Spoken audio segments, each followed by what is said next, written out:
आज आम्ही पप्पांच्या घरी चाललोय, तर परी बघा किती एक्साइटेड आहे.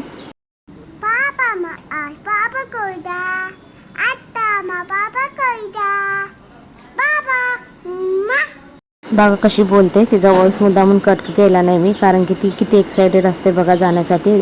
ऑटो बोलवले आहे, तर मग मस्तपैकी ती ऑटोमध्ये बसून चालले. परत पप्पा रिक्षातनं दिसत होते, तर बघा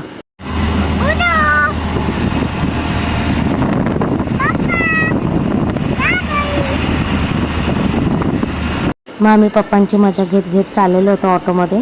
त्याच्यानंतर आम्ही घरी गेलो, तर मस्तपैकी बसलो थोडा वेळ. आणि त्याच्यानंतर आहे ना मला ना बाहेर जायचं होतं, तिकडून जाऊन आलो आम्ही कामानिमित्त. तिथून झाल्याच्या नंतर परीचे पप्पा बघा घरी येताना ना वडापाव घेऊन आलेत. मस्तपैकी वडापाव खायला लागलो. आम्ही दोघांनी पण खाल्ले, सगळ्यांनी खाल्ले.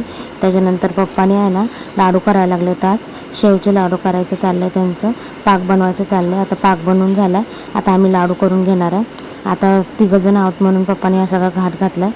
आता दिवाळी संपली आहे म्हणून मग आता परत अजून खायचं लागणार म्हणून हे सगळं घाट चाललं आहे पप्पांचा. आता बघा छान लाडू बनवून झाले.